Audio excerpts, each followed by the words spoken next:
You can define a dynasty in many ways. The last true one in baseball belongs to the San Francisco Giants. After breaking a 56-year World Series drought in 2010, the Giants won 2 more to give them 3 World Series in the span of 5 years.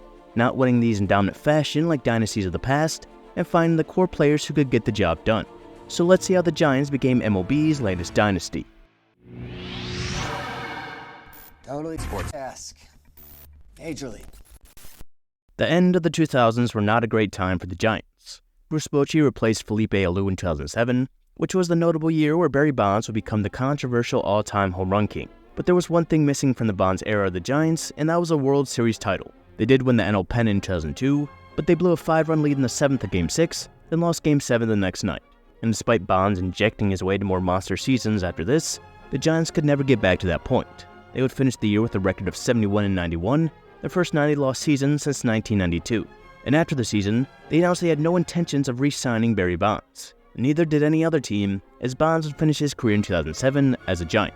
And part of the reason fans felt the Giants weren't able to win the World Series in a time they had a player in the midst of the greatest hitting stretch in history is they were thought to be cursed. Though the original incident occurred in 1918 when the Giants played in New York, the curse didn't start until 1958. In 1918, former Giants third baseman Eddie Grant was the first Major League Baseball player killed during World War I. 3 years later, in 1921, the Giants honored Grant by putting a plaque of him in center field. With the plaque in center field, the Giants won 4 of their 5 World Series while they were in New York.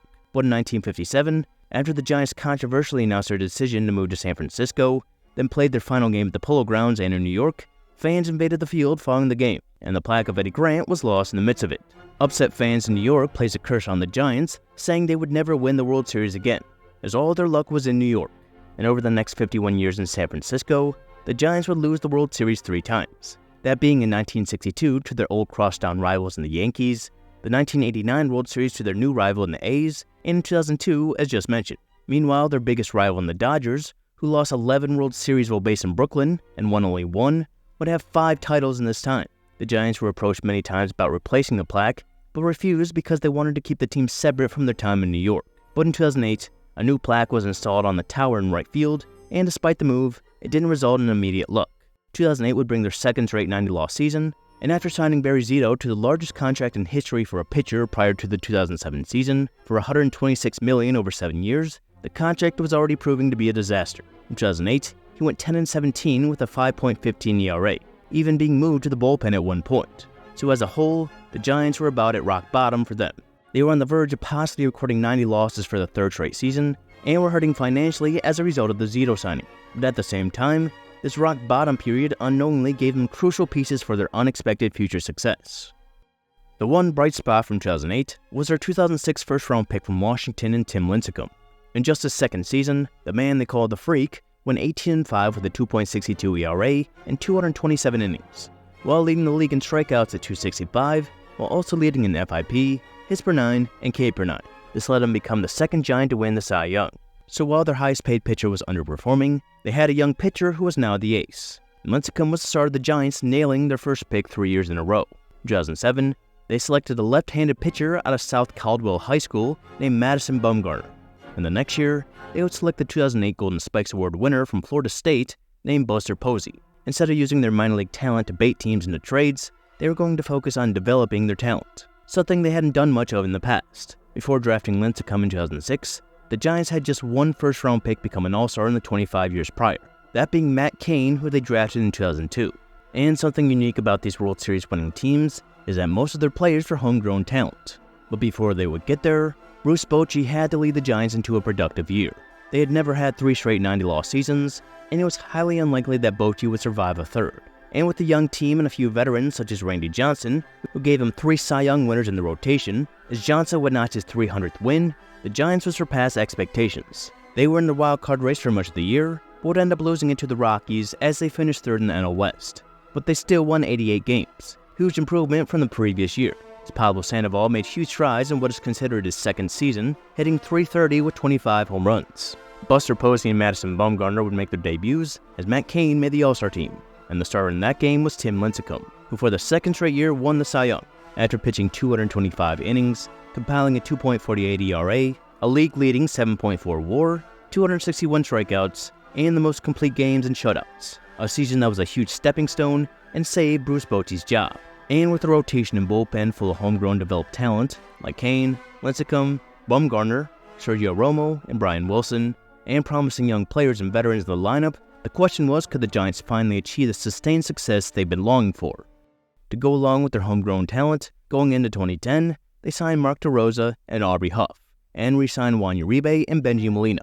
And unlike the previous 3 years, the Giants were expected to be contenders in the division, not just a dark horse like 2009, in a division that could go any way. And they started the year winning their first 4 games. But that wasn't a sign of things to come for the month, as they didn't put together another winning streak over 2, though they did have a 4-game losing streak, as they finished the month at 13-9, and May was a similar story. They split the final 2 against the Rockies, then went to Florida and swept the Marlins to momentarily have the division lead. But then came a rough patch. They lost 5 of their next 6, then after sweeping the Astros, they would lose 6 of their next 8. But after ending the skid with 2 straight wins, came arguably the biggest day of the season. After hitting .349 with a .995 OPS in 47 games in AAA, Buster Posey would be moved up to the majors on May 29th. The same day, they signed Pat Burrell to a minor league contract, a move that would be beneficial in the end. And Posey would prove that he was the future in the first month. He was already at the plate hitting his first home run and hitting .289, but he was impressive defensively, and after finishing June losing 7 of the last 8 games, they traded Benji Molina to the Rangers, and spoiler alert, he would end up getting a ring no matter what. The trade absolutely signified that Posey was their catcher, and that would be one of the best moves in franchise history. But the Giants were still struggling. They lost their first 2 in July, and that brought their losing streak to 7. It would end the next day, but after losing the next game, they would fall to 7.5 games behind the Padres, a team that was projected to finish last in the division. But as is natural with an inconsistent team, a losing streak would bring a hot streak. They won 6 of their next 7, as they went into the All-Star break that saw Tim Lincecum and Brian Wilson represent them, and they kept going after.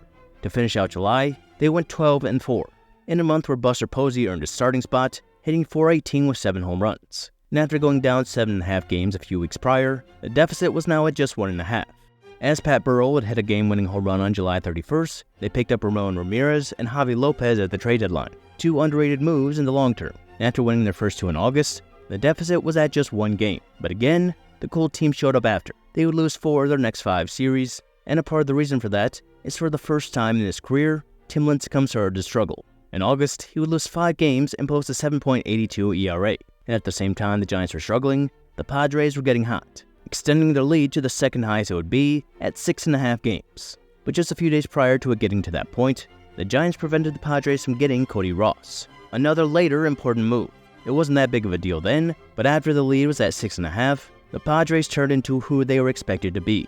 Starting on August 26th, they would lose their next 10 games, while the Giants went 7-4.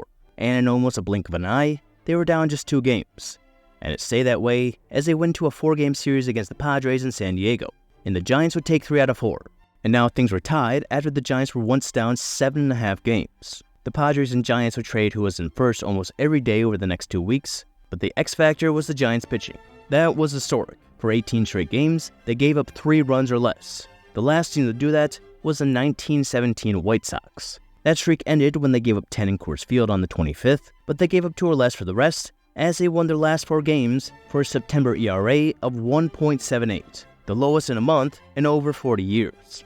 And they also took a 3-game lead over the Padres with 3 games left, all against the Padres. And since the Giants in this time never made things easy on their fans, they decided to lose the first 2 games. But they won the 3rd game 3-0, with Brian Wilson picking up his 48th save as the Giants won the division for the first time since 2003, with a record of 92-70. That win also eliminated the Padres from winning the wild card, and now the Giants were going up against the Braves in the NLDS. And Game 1 was a great representation of the team. Tim Lincecum, who picked himself up in September, took the mound against Derek Lowe, and both pitched gems. There was just 1 run scored in this game. The Rookie of the Year, who had 18 home runs and hit .305 in Buster Posey, hit a single in the 4th. He then stole second, and was lucky replay wasn't around. Then that August pickup in Cody Ross would drive him in, as Tim Lincecum would throw a complete game shutout with a franchise postseason record of 14 strikeouts. Another in-season pickup in Pat Burrell would break Game 2 open in the first, with a 3-run home run. The lead would go to 4 after Matt Cain drove in a run with a single, and the Braves would end their 14-inning scoreless streak in the 6th with a Brian McCann single. And with a 3-run lead in the 8th, the Braves would threaten. Brian Wilson was brought in for a 6-out save with runners on, but after Melky Cabrera drove in a run and reached on an error by Pablo Sandoval, Alex Gonzalez tied the game with a 2-run double. The game remained tied and went to extra innings, and after Buster Posey inning-ending double play, things went to the 11th, where Rick Ankiel's story became more incredible when he became the second player after Babe Ruth to start a postseason game on the mound and hit a home run in the playoffs as a position player.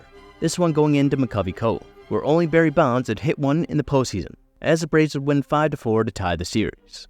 Things went to Atlanta, and again there was a pitching duel. Jonathan Sanchez was great in his postseason debut, as he had a no-hitter through 6 innings, looking to match Roy Halladay, but Tim Hudson was almost as good, giving up 1 over 7 innings, which was the same inning Sanchez lost his no-hitter.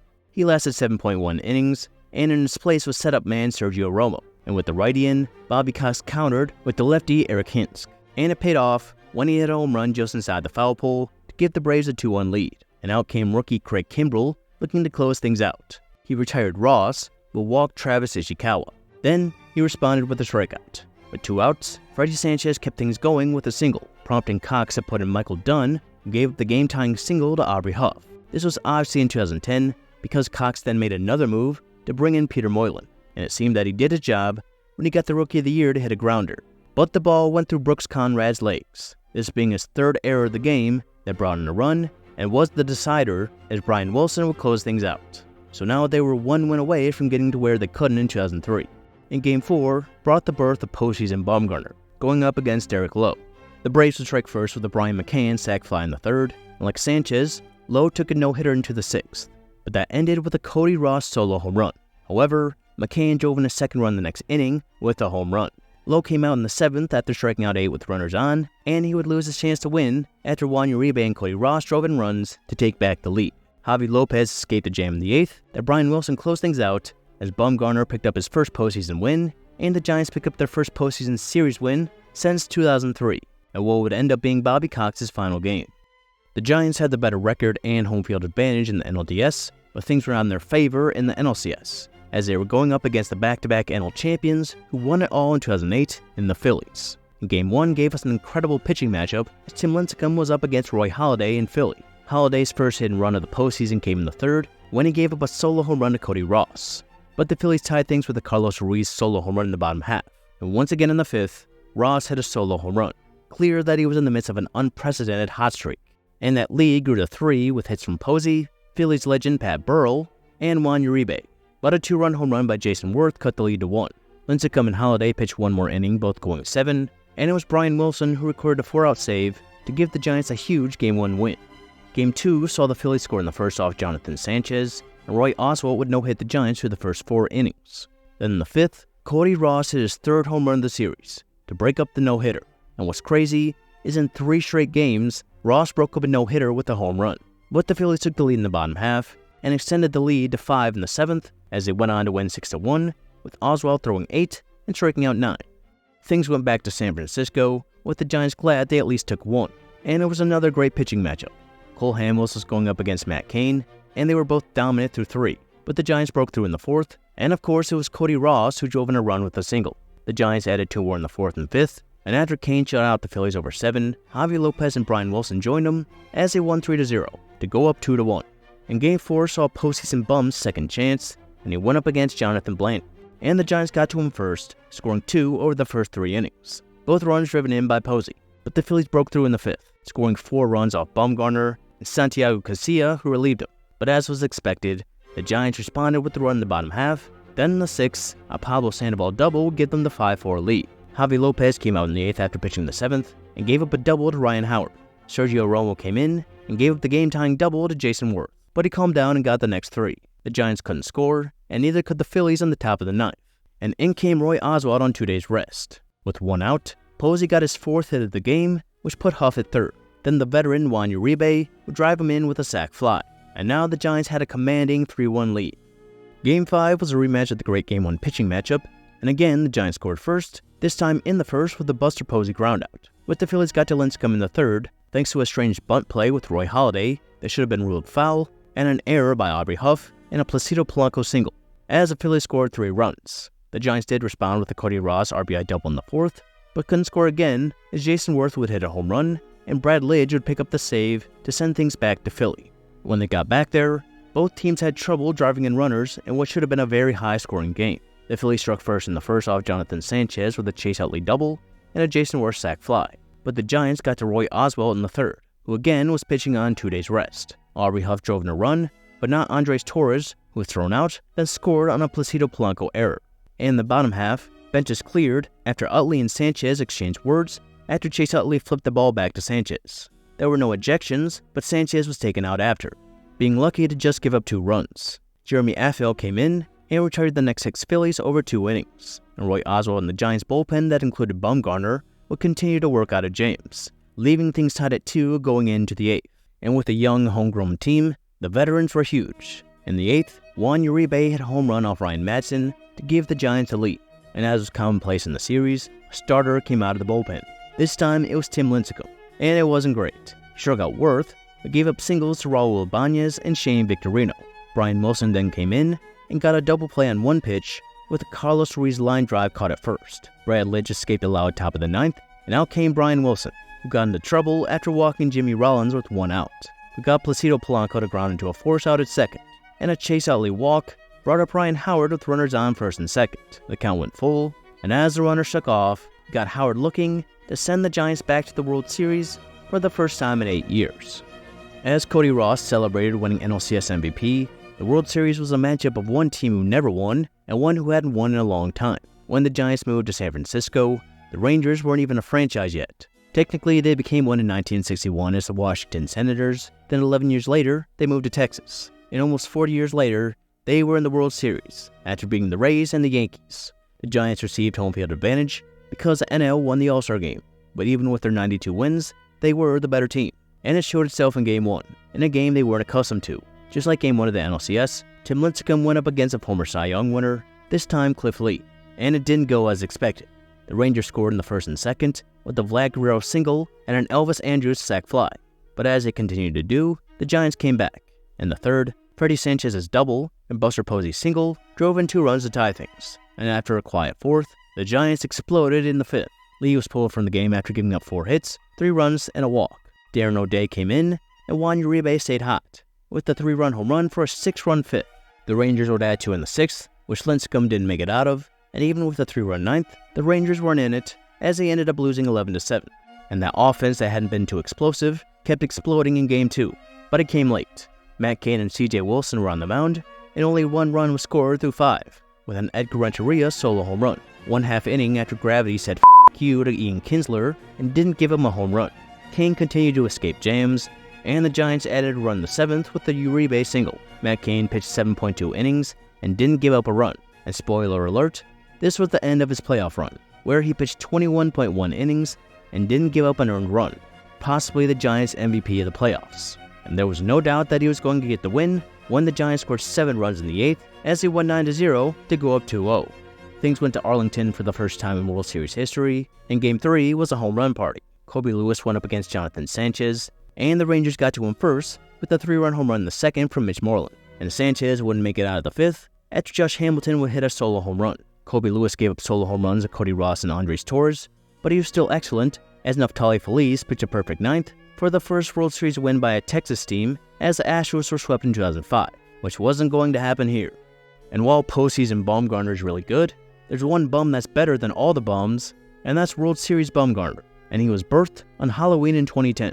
He went up against Tommy Hunter, and after a 2-run home run by Aubrey Huff in the 2nd, it was over. Madison Bumgarner would pitch 8 scoreless innings, as Buster Posey would hit his first World Series home run, as Bumgarner became the 4th youngest player to win a World Series game, while Bumgarner and Posey were the first rookie battery in the World Series since Spec Shea and Yogi Berra in 1947.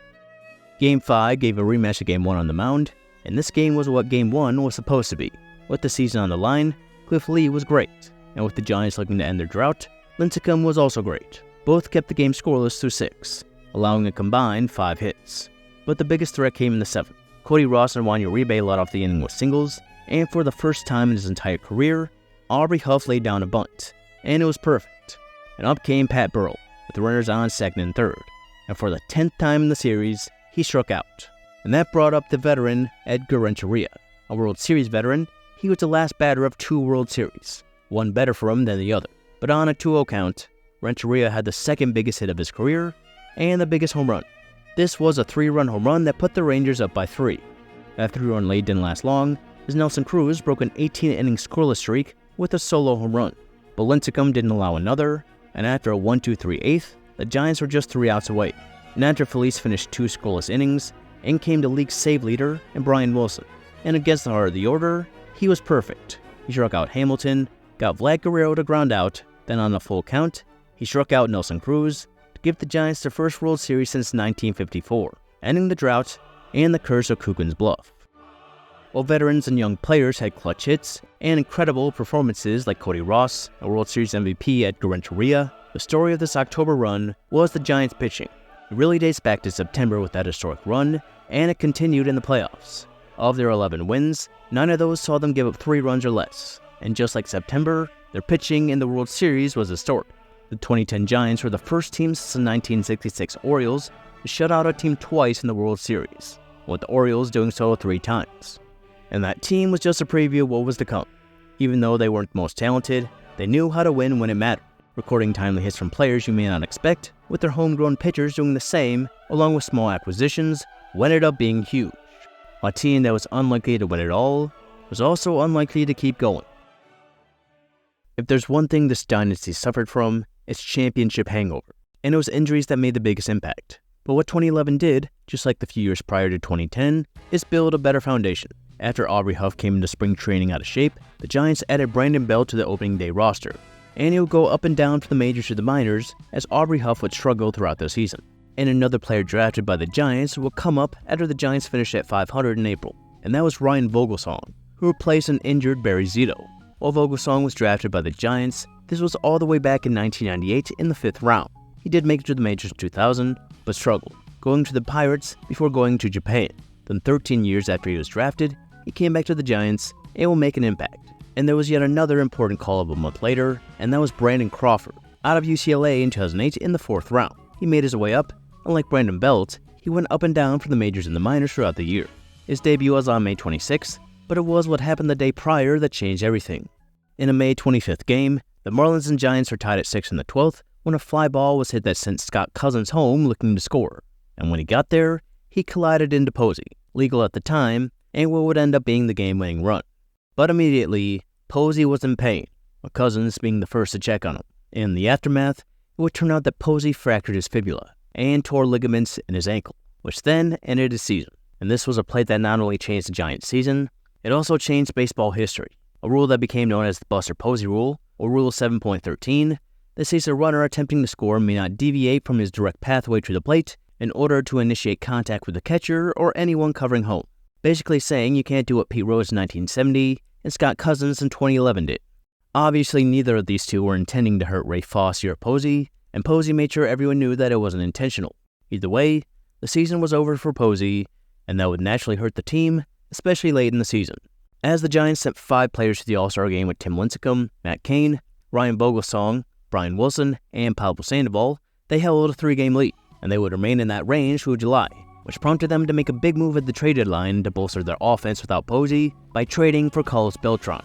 He would play well for them, but they would regret this rental in the long run as they traded away their 2009 first-round pick in Zach Wheeler, going against the philosophy that brought last year's success. And it was easier to regret the trade when they struggled in August, going 11-18 to fall 6 games out of first, with the wild card pretty far out of reach. They would go 14-11 to finish the year to bring their final record to 86-76. 8 games behind the Diamondbacks, and 4 behind the Cardinals in the wild card. Not necessarily a terrible season, but one that could have been better with the addition of Posey. But they were still strong going into 2012. They made plenty of under-the-radar moves before the season that would go a long way. They re-signed Javi Lopez and Jeremy Affeldt, and they also extended Matt Cain for 6 years and $127 million, while giving Madison Bumgarner a 6-year extension of his own. They would also sign Ryan Theriot and trade for Angel Pagan and Melky Cabrera, who needled his way to San Francisco. And as they started the season slow at 4-5, they were given bad news when Brian Wilson would have to miss the entire season as he underwent Tommy John surgery. Another season with a huge loss that they would have to overcome. And they got another one weeks later that wouldn't be as devastating when Pablo Sandoval, who began the year with a 20-game hitting streak, broke the hamate bone in his hand, and he would come back on June 12th, almost 2 weeks after Melky Cabrera became the second Giant to record 51 hits in 1 month, and 1 day before a historic turning point in the season. The 12th brought Madison Bumgarner's first home run, And the next day put the other pitcher who received a 6-year extension in Matt Cain on the mound, and he was cruising. And by that, I mean he set the first 15 down. And in every no-hitter or perfect game, there always seems to be that moment. And for this one, there was 2. The first came in the 6th, when Melky Cabrera made a running catch at the wall in left field. And the next was one of the best. There was a drive to left to start Sandy Koufax in 1965 for the most strikeouts in a perfect game at 14. And this was exactly what the Giants needed. By the end of the month, they were 9 games over 500 and in first place. They would send 4 to the All-Star game in Matt Cain, Buster Posey, Pablo Sandoval, and Melky Cabrera, who would be named All-Star MVP after his home run and 2 RBIs. July would be a rather up-and-down month as they went 11-12, but they were still in first place as their closer was now Sergio Romo and their number 1 starter was Madison Bumgarner. And again, the end of July brought huge deadline moves. The first was acquiring Marco Scutaro, and the other was acquiring Hunter Pence from the Phillies. 2 trades they would not regret, and ones that would be even more beneficial when they got the bad news on August 15th, when Melky Cabrera tested positive for a banned substance and was suspended for 50 games. Melky was hitting .346 at the time and looked to be cruising to the batting title, but not anymore as he ruled himself out. Regardless, August was a great month. They went 18-12, grew their division lead to 4.5, and the Giants had a new batting leader in Buster Posey, who was hitting .329 through August. And they would continue to roll in September, stretching the lead to double digits after winning 10 out of 11 in mid-September, as Angel Pagan would set a franchise record with 13 triples. And unlike 2010, they didn't have to wait until the final day to win the NL West, as this time they officially won the division on the 22nd, securing an 11-game lead. They would pick up their 94th and last win of the season on October 2nd, which eliminated their rivals in the Dodgers. And while Miguel Cabrera won the Triple Crown for the first time since 1967, the reason he didn't get the MLB Triple Crown is Buster Posey, who had the best average in the league at .336. And he would go on to be the first Giants MVP since Barry Bonds after hitting 24 home runs, driving in 103 with a .957 OPS, as he led all NL catchers with 38 runners thrown out. So it was the definition of a bounce-back season for Posey and the Giants. And now they were back to the postseason, looking to redeem their championship hangover. And their opponent would be the Cincinnati Reds. In the first year of the wildcard game, the first 2 games were at the lower-seeded team's home field, and the rest were at the higher seed's home. And since the Reds won 97 games, the series started in San Francisco, with the great pitching matchup as Matt Cain took the mound against Johnny Cueto. But unfortunately, the duel lasted less than an inning, as in the midst of the second batter he faced, Johnny Cueto left the game with back spasms, and Sam LeCure and the Reds bullpen would pick him up. They kept the Giants scoreless for the first 5 innings. Meanwhile, home runs from Brandon Phillips and Jay Bruce gave the Reds a 3-0 lead. That was cut down to 3-1 after a Buster Posey home run in the 6th. But the Giants only scored 1 more in the 9th. The same inning, the Reds scored 2 to win 5-2, their first postseason win since 1995, breaking a 7-game postseason losing streak. So Game 2 was huge for the Giants. If they lose, they would have to go to Cincinnati and win 3 straight games. And despite having Madison Bumgarner on the mound, this game did not go well. Bumgarner was pulled in the 5th after giving up 4 runs on 7 hits. Meanwhile, Bronson Arroyo was dominant, giving up just 1 hit and 0 runs over 7, as the Reds added 5 of the 8th to win 9-0. And now the Giants were in a terrible situation, having to go to Cincinnati and win all 3 games. And with the season on the line, All-Star Ryan Vogelsong was on the mound, going against Homer Bailey. And it was the Reds who picked up where they left off, scoring 1 in the first. And 2 starts after throwing a no-hitter, he was flirting with 1 again, giving up his first hit in the 6th with 2 outs on a Marco Scutaro single. But Bailey did not have a shutout despite the no-hits. As in the 3rd, the Giants scored a run on a hit by pitch, a walk, sac bunt, and a sac fly. Bailey would dominate the Giants, giving up just that 1 hit, while striking out 10 in 7 innings. But the Giants pitching matched up. 4 relievers combined to shut out the Reds to the 9th, sending things to extras tied at 1. And the Giants led things off with singles by Posey and Hunter Pence. Jonathan Broxton would settle down and get the next 2, but after a pass ball, the Hall of Famer Scott Rowland made a rare mistake by bobbling a ground ball by Joaquin Arias, which scored a run. The homegrown pitcher who stepped in when Brian Wilson missed the season was Sergio Romo, and he would sit down the Reds in the bottom half to keep the season alive. And again, the Giants were in a do-or-die game, and on the mound was Barry Zito, going against Mike Leake, who was a last-minute starter, and both teams added 1 in the first inning while Zito struggled. He pitched just 2.2 innings, walked 4, and was lucky to give up just 2. But the Giants still had the lead when he left, thanks to a 2-run home run in the 2nd by Gregor Blanco. George Cantos finished the inning, and Tim Lincecum finished the 4th, and he would go on to be the winning pitcher after throwing 4.1 innings, giving up just 1 run. as the Giants added 5 over the 5th and 7th thanks to home runs by Angel Pagan and Pablo Sandoval as they won 8-3. What seemed highly unlikely was now reality, as the Giants forced a Game 5. Game 1 starter Matt Cain was on the mound, and it probably wouldn't be a Game 1 rematch without the injury to Cueto, but instead, it was Matt Latos. And both were great through 4, keeping things scoreless. But everything changed in the 5th. Gregor Blanco had a single, then Brandon Crawford would drive him in with a single. Then 2 batters later, Pablo Sandoval had a single to load the bases. And up came Buster Posey, and on a 2-2 pitch, Posey would hit arguably the biggest home run of his career with the drive to the upper deck for a grand slam to go up 6-2, completely deflating the Reds crowd. While the Cardinals would come back from a 6-run deficit the next day, the Reds were looking to do it first. They kept the hope by scoring 3 over the 5th and 6th with Ryan Ludwig's 3rd home run of the series, and the 6-3 score held into the 9th with Sergio Romo into the game. Ryan Ludwig stayed hot by driving in a run with 1 out, which brought the winning run to the plate in Jay Bruce. And 12 pitches later, he would fly out, leaving things up to Scott Rowland. And 5 pitches later, he would strike out to officially complete the comeback. The Giants were just the 2nd team ever to come back from a 2-0 deficit in the division series. The other was the 1981 Dodgers, who would win the World Series. They were also the only team to ever win the final 3 games on the road. So without a doubt, this team was resilient. With their back against the wall, timely hitting and pitching gave them 3 straight elimination game wins on the road, which sent them to the NLCS against the defending champion Cardinals, marking the first time the NLCS was against the last 2 World Series champions, and guaranteeing the first 3 NL champions would be the Cardinals or the Giants. The last time these two played in the playoffs, Kenny Lofton hit a walk-off single to send them to the World Series. And 10 years later, they were looking to get back.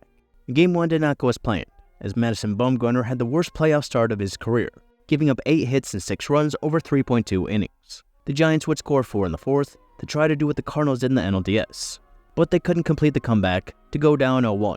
Ryan Vogelsong made his 2nd playoff start in another home game 2 that was almost a must-win. The first inning saw Matt Holliday slide hard into Marco Scutaro at 2nd, which would be a storyline in the series. Things were tied at 1 until the 4th, when Scutaro would get his revenge by hitting a 3-run single that went through Holliday's legs and left. And that would be the difference in the game, as Vogelsong gave up 1 over 7, as the Giants won 7-1 to tie the series. Giants had their ace back on the mound for Game 3, while the Cardinals had Kyle Loesch, and the scoring began in the 3rd. Pablo Sandoval drove in Scutaro on a groundout, and in the bottom half, Matt Carpenter hit a go-ahead 2-run home run. And he was only playing after Carlos Beltran's first inning injury. Both Kane and Loesch put up zeros until the 7th, when the Cardinals got an insurance run with a Shane Robinson groundout, and after there was a 3.5-hour rain delay, which ended Kane's day, the Giants couldn't do anything after the delay, as Jason Mott pitched the final 2 innings to give them the 2-1 series lead. Game 4 gave a pitching matchup that would have been elite in 2009 before Lincecum began to decline, as he went up against Adam Wainwright, and Wainwright was better. Lincecum gave up 4 in 4.2 innings, while Wainwright gave up 1 over 7, and without a home run, the Cardinals scored 8 and would end up winning 8-3, with Sandoval's 2-run home run in the 9th. And now the Giants were in the same situation they were just in, going down by 2 games, needing to win the next 3. And the difference was, they had a chance to go back home with a win. And things were not in their favor in terms of the pitching matchup, as with the season on the line, they had Barry Zito going up against the all-star Lance Lynn, and the Cardinals threatened the 2nd with runners on 2nd and 3rd with no outs. But after an out and an intentional walk, the Giants were glad pitchers still had to hit, as Lance Lynn grounded into a double play. They both pitched 3 scoreless innings, but things changed in the 4th. With 2 on, Lance Lynn would throw the ball into center field, which brought in a run, and that was all they needed, as Zito looked like he did in 2002, as he threw 7.2 shutout innings, as the Cardinals had 7 hits but could not score.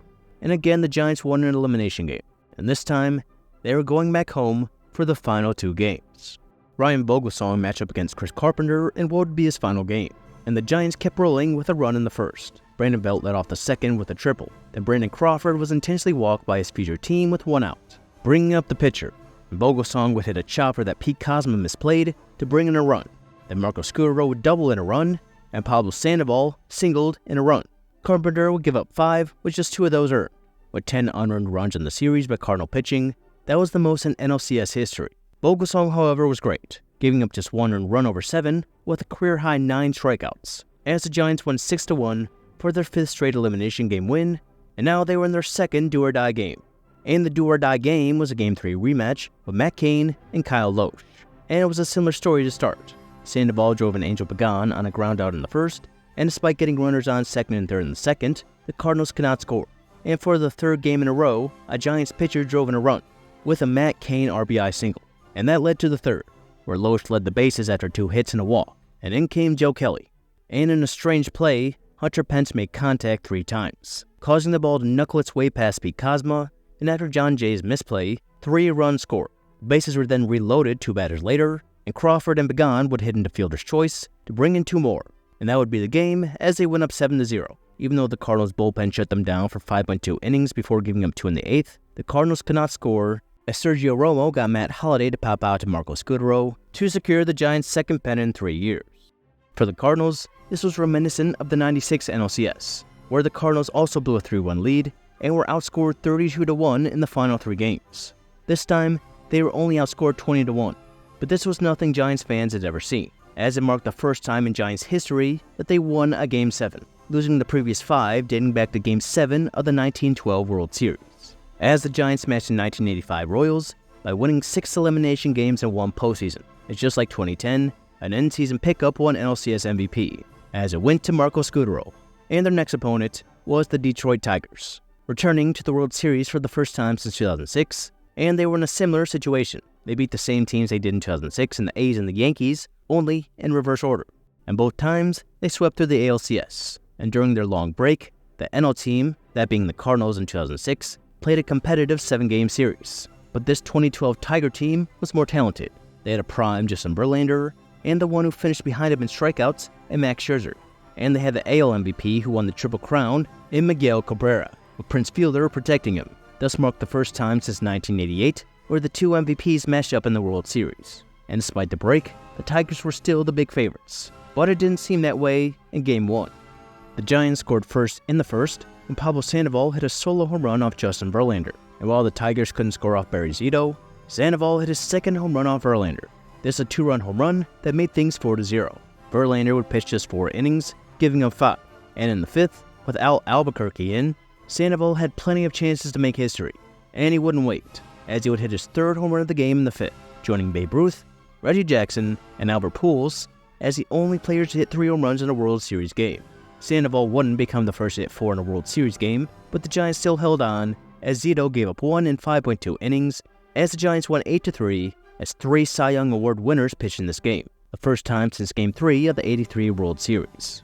And Game 2 proved my previous statement about the difference in playoff bum versus World Series bum. Coming off his worst playoff performance, Bumgarner delivered 7 shutout innings, striking out 8 and giving up 2 hits. But Doug Fister, who survived a scary line drive hit at his head, and the Tigers bullpen mashed him until the 7th. After a perfect bunt by Gregor Blanco, the bases were loaded, and Brandon Crawford grounded into a double play, but a run scored, the only one, which was a great effort by the Tigers bullpen. But the Tigers offense did not match them. The Giants added 1 more in the 8th, as Santiago Casilla and Sergio Romo shut them down the last 2 innings to give the Giants a 2-0 series lead. The Giants were in a different situation than they were in the last 2 series, as they had a series lead as they left home, and Game 3 was practically the same as Game 2. Ryan Vogelsong went against Anibal Sanchez, and he was great just like Bumgarner, pitching 5.2 scoreless innings. Meanwhile, the Giants gave him 2 runs to support in the 2nd, thanks to a Gregor Blanco triple and a Brandon Crawford single. Just like Game 1, Tim Lincecum came in relief and kept the Tigers scoreless, as just like Game 2, Sergio Romo picked up a save, and just like Game 2, the Giants won 2-0, keeping the Tigers scoreless for 18 straight innings, as 4 of their previous 6 games were shutouts. And that meant they were just 1 win away from their 2nd title in 3 years. With plenty of leeway, sent Matt Cain to the mound against Max Scherzer, and just like the previous night, the Giants scored first in the 2nd with a Brandon Belt triple that scored Hunter Pence. 1 in the 3rd, for the first time in 20 innings, the Tigers scored when the AL MVP hit a 2-run home run to give the Tigers their first lead of the series. But the lead lasted until the 6th, when the NL MVP hit a 2-run home run of his own that was just fair to give the Giants a 3-2 lead. But this lead didn't last long, as the ALCS MVP Delman Young would hit a game-tying solo home run. After both Cain and Scherzer pitched into the 7th, great relief pitching sent things to extras tied at 3, and Phil Koch made history by striking out 7 straight Giants dating back to Game 3. But that came to an end when off-season pickup Ryan Terrio hit a leadoff single in the 10th. He was moved over on a Crawford sack bunt, and Koch went back to his ways by striking out Angel Began, and up came the NLCS MVP and Marco Scutaro. And the in-season pickup looked even better when he hit a single up the middle that brought in Terrio to give the Giants a 4-3 lead. That score remained as Sergio Romo came in looking for his third save and for his second ring. And he worked quick, striking out Austin Jackson and Don Kelly back-to-back, leaving the season up to the Triple Crown winner in Miguel Cabrera.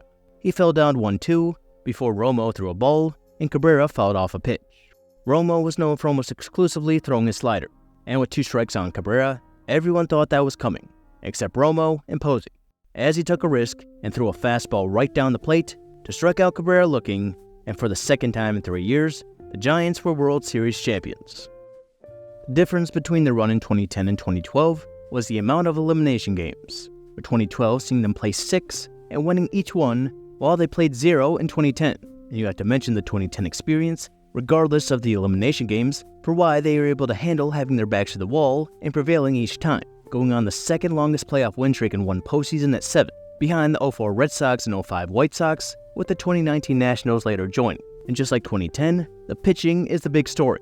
While there were still great offensive performances, like Sandoval, who won World Series MVP, during that 7-game win streak, the Giants gave up just 7 runs, with 4 of those games being shutouts, as they joined the 66 Orioles and the 1919 Reds, who had some help, as the only team to throw back-to-back shutouts in the World Series, holding the Tigers to a 159 average, the 3rd lowest ever. Almost all pitchers they developed, who led the Giants to their second ring, which some may already call a dynasty, but the Giants, of course, wanted there to be no doubt.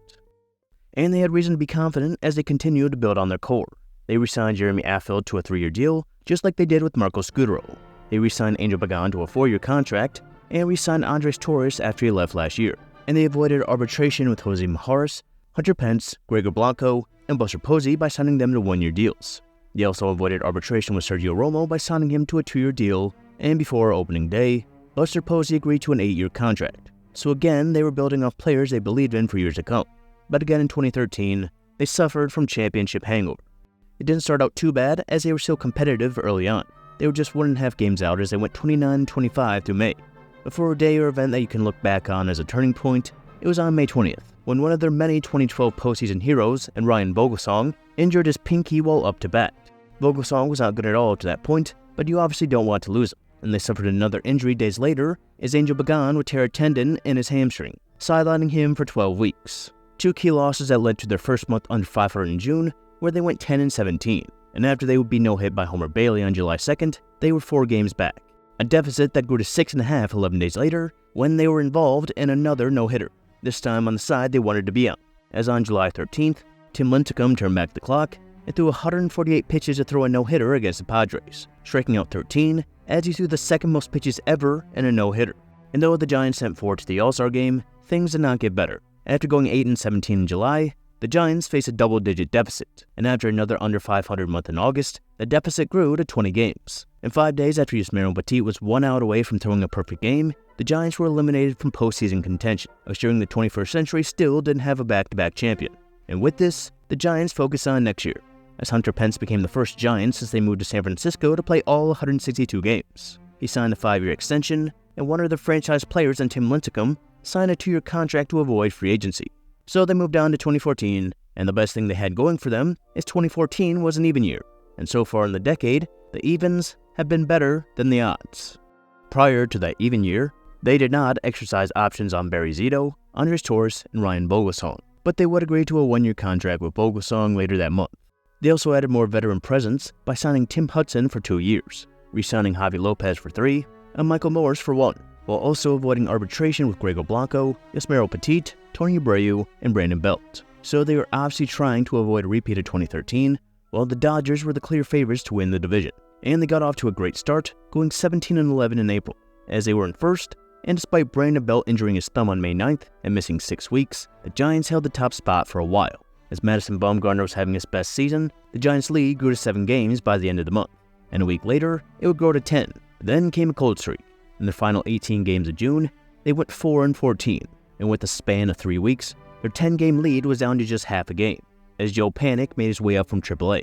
In the midst of the struggle, they did have one positive, and that was on June 25th, when Tim Lincecum again turned back the clock and threw his second career no-hitter in back-to-back years. This against the Padres, only throwing 113 pitches this time, while striking out 6, making it 3 straight years that the Giants had a no-hitter or a perfect game. And though they had the division lead for almost the entire second half, They sent just 2 players to the All-Star game in Madison Bumgarner and Hunter Pence, and Tim Hudson later being named a replacement, with all 3 already having played in one. While they held their lead for much of July, after being swept by the Dodgers at home, the Dodgers took the division lead on July 27th, and they never lost it, a blown division lead that doesn't look as bad considering it happened mid-season. This was also one day before they traded for Jake Peavy, and the Giants would play good in August, going 16-12, as Yasmero Petit set an MLB record by retiring 46 straight batters. And they had the luxury they didn't have in 2010 of the second wildcard. They kept things competitive with the Dodgers up until the end of September, but a loss to the Dodgers on the 24th officially clinched things for the Dodgers, and the Giants' only option now was the wildcard game, and that was clinched the next day without having to do anything, as the Brewers' loss secured things. A win on the 28th gave them their 88th and last win of the season, and the team they were going against in the wildcard game also won 88 games in the Pirates. The Pirates opted to start Garrett Cole in their last game, as they still had a chance to win the Central.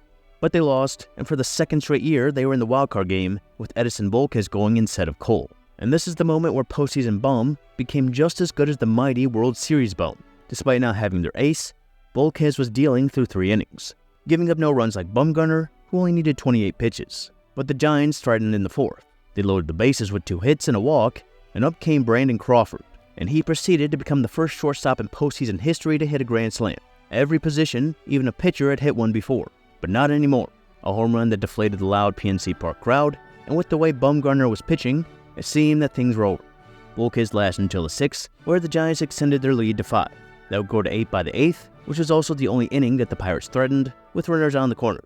But Bumgarner got out of it, and though Sergio Romo was warming, Bumgarner waved him off and finished a complete game shutout, giving up 4 hits and striking out 10 to ensure the Giants got at least 3 more games, as they immediately became a team you don't want to play. The team they were going up against was the Washington Nationals, and with Bumgarner obviously not able to go, their midseason pickup in Jake Peavy was on the mound, and the wildcard performance rubbed off on him, as he was great, giving up 0 in 5.2 innings, having the chance to be the winning pitcher as Joe Panik hit an RBI single in the 3rd, and Brandon Belt did the same in the 4th. Buster Posey would also do the same in the 7th, and that was big when Hunter Strickland gave up solo home runs to his best friend Bryce Harper and Asdrubal Cabrera, but the Giants held on after a scoreless 8th by Sergio Romo and a save by Santiago Casilla to take a 1-0 series lead, and they had no idea what they were getting into before Game 2. Tim Hudson, who was familiar with record-long postseason games, was on the mound, and he was going up against Jordan Zimmerman, who threw a no-hitter on the last day of the season, and both pitched great. Tim Hudson gave up 7 hits, but he struck out 8 and continuously got out of jams, giving up just 1 when Anthony Rendon, pre-max contract, drove in a run in the 3rd.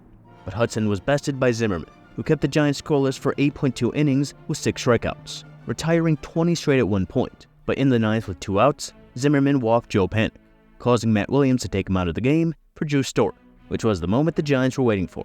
Buster Posey hit a single that Pablo Sandoval would hit a double that scored Joe Panik, and sent Buster Posey home, where he would be thrown out. But the game was tied, and after a scoreless bottom half, things went to extras tied at 1. For a while, the Giants and Nationals used 2 pitchers in the 10th and 11th, and after a scoreless top of the 12th, Yasmero Petit came in and became a Giants legend. Reminiscent of Nathan Eovaldi in the 2018 World Series, Petit was a savior on the road. His first inning, where he walked 2 with 1 being intentional, would be his worst as he pitched the 12th through 17th, giving up just 1 hit and striking out 7, with 1 wrong pitch having the potential to end the game.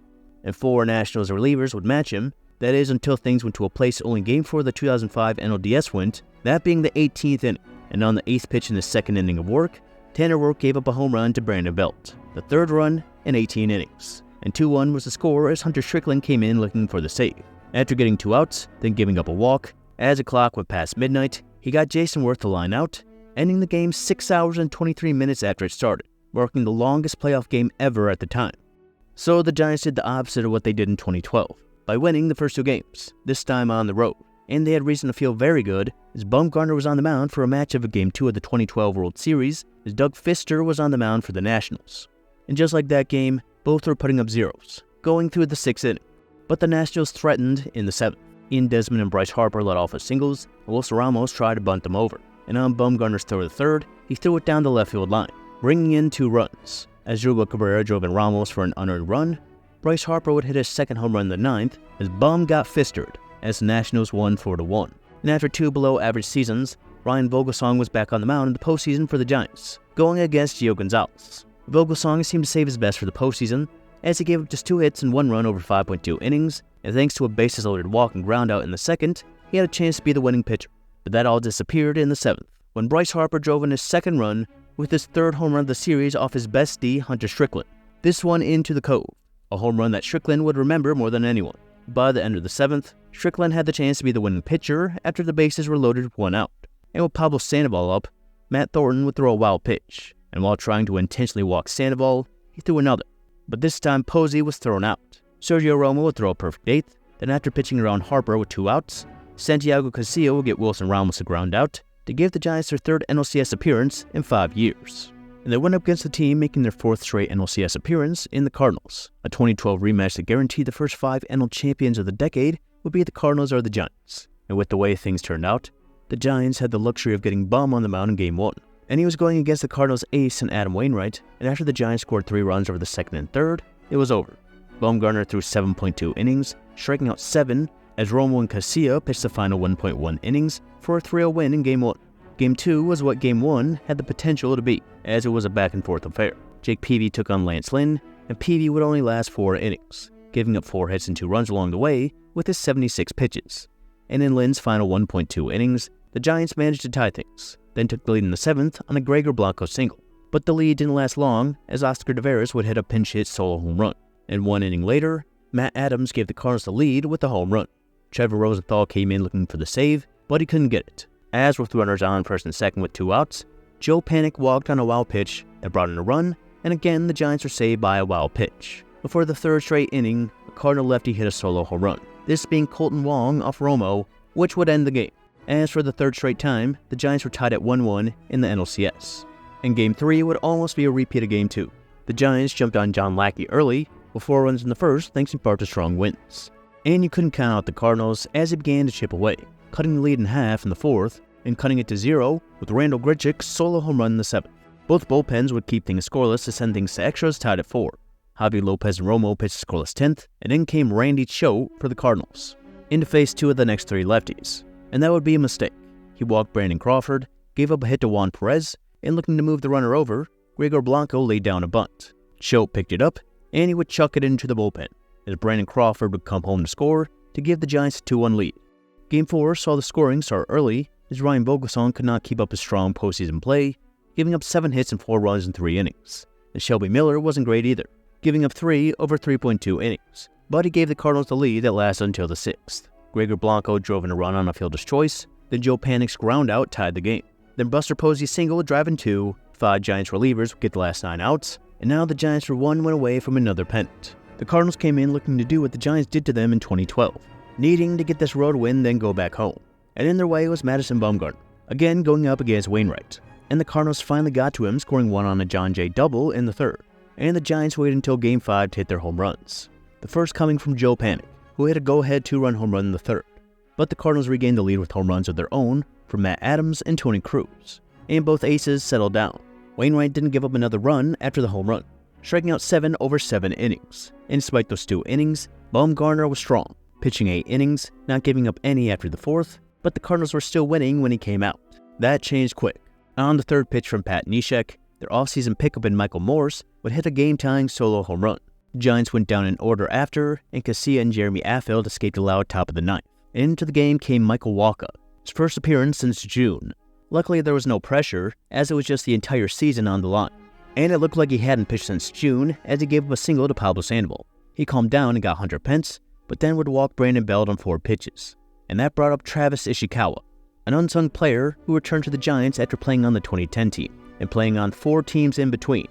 And Wacha would throw a 6-rate ball, and instead of waiting for a strike, Ishikawa swung and hit a drive to right that would carry over the right field wall, and the Giants won the pennant.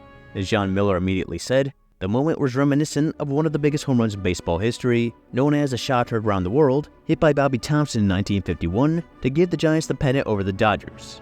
And 63 years later, it was Travis Ishikawa doing the same, a home run that represented the team as a journeyman type of player would deliver the massive hit that would go down in history, giving the Giants their 3rd pennant in 5 years.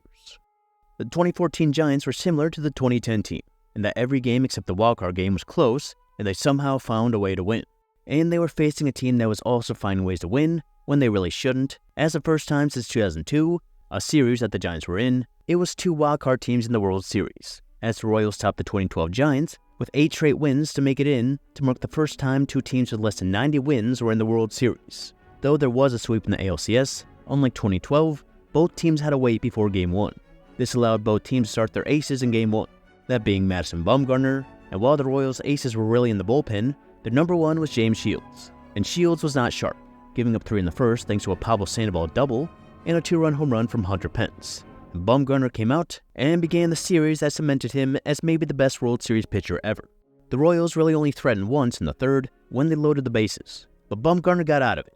The Giants added 4 more to their lead, and Bumgarner would go 7, shutting out 5, giving up his first World Series run on a Salvador Perez home run in the 7th, as the Giants won Game 1 of the World Series again, this time 7-1. Game 2 saw the rookie versus the vet, as Giordano Ventura went up against Jake Peavy, and Gregor Blanco introduced him by hitting a solo home run. And spoiler alert, the Giants would not hit another home run in the series. Despite Alcides Escobar being thrown out at second, the Royals tied things in the bottom half, and took the lead in the second. That lasts until the fourth, with Sandoval and Belt hitting doubles. Ventura came out of the game in the 5th, with the game still tied, and it was Kelvin Herrera who would get the win after Jake Peavy was taken out after allowing the first 2 runners in the 6th to score, and the Royals proceeded to score 5 runs, winning Game 2, 7-2. Things shifted to San Francisco, and for the first time in his 16-year career, Tim Hudson got a start in the World Series, and so did Jeremy Guthrie in season number 11, and the Royals greeted him to the World Series by scoring a run in the first, their only run scored through the first 5 innings. Hudson in his final inning gave up 2 earned runs, and so did Jeremy Guthrie, but he gave the bullpen the lead, which is all they needed by the 7th. Herrera and Finnegan pitched the 7th, Wade Davis pitched the 8th, and Greg Holland continued to be unhittable, recording the save. And for the first time in these 3 World Series, the Giants were trailing. And in a huge Game 4, Ryan Vogelsong was back in the World Series against Jason Vargas, and the Giants put up 1 in the first with Hunter Pence's RBI groundout. And unfortunate for the Giants, the bad Vogelsong showed up, as the Royals batted around in the 3rd, scoring 4 runs, an inning Vogelsong didn't make it out of. But the Giants bullpen led by Petit didn't allow another run, and the Giants chipped away, tying things in the 5th, then a Pablo Sandoval single drove in 2 in the 6th, as they added another run that inning, and 4 the next, as they won 11-4 in a game they were once trailing 4-1, to avoid trailing 3-1. And the reason the Royals needed that is their next opponent was Madison Bumgarner, and also the others. Brandon Crawford hit an RBI groundout in the 2nd, and that was all Bumgarner really needed, but they gave him 5 for assurance. As for the first time since Josh Beckett in 2003, a complete game shutout was thrown in the World Series, as he went the distance, striking out 8, giving up 4 hits, as the Royals got into scoring position once on Omar Infante's double in the 5th. Complete dominance, as his World Series ERA dropped to .29 in 31 innings. But the Royals were still alive, as these Giants played their first World Series Game 6, and it didn't go well. Jake Peavy gave up 5 earned in 1.1 innings, while Petit gave up his first postseason earned runs. Adding 1 in the 3rd, the Royals were up 8-0, as Giordano Ventura pitched the game of his life, with Oscar Taveras' initials on his head in his honor, after his tragic death days earlier. Ventura would pitch 7 scoreless innings, as the Royals would win 10-0 to force a Game 7. Going into the game, it was a case of when Bumgarner and the Royals' 3-headed monster of Herrera, Davis, and Holland would come in. But to start, it was Tim Hudson going up against Jeremy Guthrie, both knowing they weren't going long. And after keeping things scoreless in the first, the scoring began in the second. The Giants loaded the bases with no outs, and 2 straight sac flies made things 2-0. But the Royals responded as they had done all postseason. A Billy Butler single and an Alex Gordon double cut the lead in half. And after hitting Salvador Perez, which would later have an effect, he got 2 fly balls, including a sac fly that tied things. And after an Alcides Escobar single, Tim Hudson's day was done, after just 1.2 innings. Jeremy Affeldt made sure he gave up just those 2 runs to get out of the inning. Guthrie got to the 3rd, and after a Lorenzo Cain single, given the circumstances, Joe Panik and Brandon Crawford combined to make one of the greatest plays in World Series history, with a double play after review that was huge in the end. And the momentum carried over as Pablo Sandoval and Hunter Pence led off with singles. Guthrie got Belt to fly out, and that was the end of his day as the first monster in Herrera came in. And once again, it was an under-the-radar offseason pickup coming up huge, as on an 0-2 pitch, Michael Morse hit a broken bat single to right, with Sandoval's advancement being big as the Giants retook the lead. Herrera got the last 2, and Jeremy Affeldt came out, and he faced 3 batters thanks to a double play. Affeldt, who had been there since the Dynasty started, made his multiple re-signings worth it with this game alone. An underappreciated one that paved the bridge to Bumgarner, as it was the Giants who got exactly what they wanted with the lead and Madison Bumgarner in the game. But the Royals looked like they finally got to him, when Infante led off with a single and got to second on a bunt, but he got a lineout and a Lorenzo Cain strikeout to end the threat. And this game turned into what it was expected to be. The Royals bullpen and Bumgarner were cruising. Herrera pitched 2.2 scoreless, Wade Davis pitched 2 scoreless, and Greg Holland pitched a scoreless 9th. But Bumgarner pitched a scoreless 5th through 8th, and he wasn't leaving in the 9th. But Hosmer was when he struck out to start. And Billy Butler followed that with a pop-out. And now it was up to Alex Gordon, a franchise player. He played his entire career in Kansas City after being selected 2nd overall by them in 2005. And after taking a strike, Gordon hit a line drive to center that hit in front of Gregor Blanco and skipped past him to the wall. And everyone's heart stopped when Juan Perez bobbled the ball. He threw it to Brandon Crawford, who was ready to make a play, but Gordon was stopped. And we'll never know what would have happened if he was sent. But we do know that the only man in the history of the universe to score a Madison Bumgarner in the World Series, in Salvador Perez, was up to the plate. With the hit-by-pitch still bothering him, Perez fought off the 5th pitch on a 2-2 count. Then Perez hit the next pitch in a foul play in front of the Giants bench. Sandoval made his way over, and he would catch it. And for the 3rd time in 5 years, the Giants were World Series champions. And just like their last 2, they clinched things away from home. But they would take it anyway, as there was no doubt now that they were a dynasty.